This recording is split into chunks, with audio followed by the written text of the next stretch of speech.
Well, this will be an unpopular statement, but I believe that a lot of liberals are hardwired to actually admire authoritarians. The general left-wing belief, which is held by the elites of most Western countries now, is also a belief in their own virtue. And if you believe very strongly in your own virtue, and your virtue is based, it's almost a caricature of justification by faith alone. You are a good person because you hold certain opinions. Therefore, if you hold other opinions, you're a bad person. And I think that makes dialogue pretty much impossible. If you think your opponent is bad, not just wrong, but bad, why should you listen to a word he says? Well, they don't. Well, why is it then that we can't learn the lessons of history? It's not as if it's so very... You lived in Soviet Russia for a long time. You saw the outcomes of that sort of elitist view. The left have learned the lessons of history to this extent. They understand that the Bolshevik attempt failed, that the Soviet experiment was a disaster. That hasn't cured them of wanting to create paradise on earth. They've just thought, how should we do it another way? Which is how we come to Antonio Gramsci, one of the first and most intelligent communists to understand that the Soviet experiment had failed as long ago as the 1920s.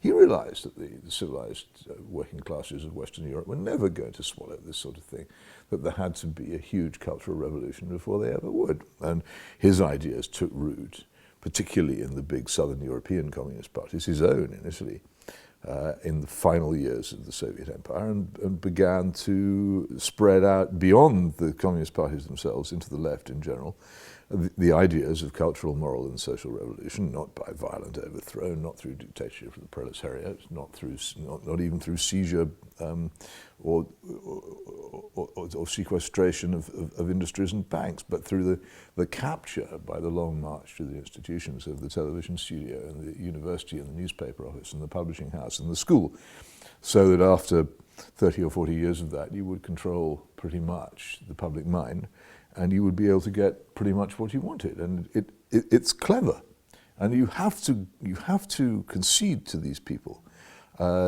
some admiration for their endless determination, their deep belief in what they want, and their subtle and in many cases very clever organization to achieve it. It's been a very, very well exercised revolution, and they have learned from history.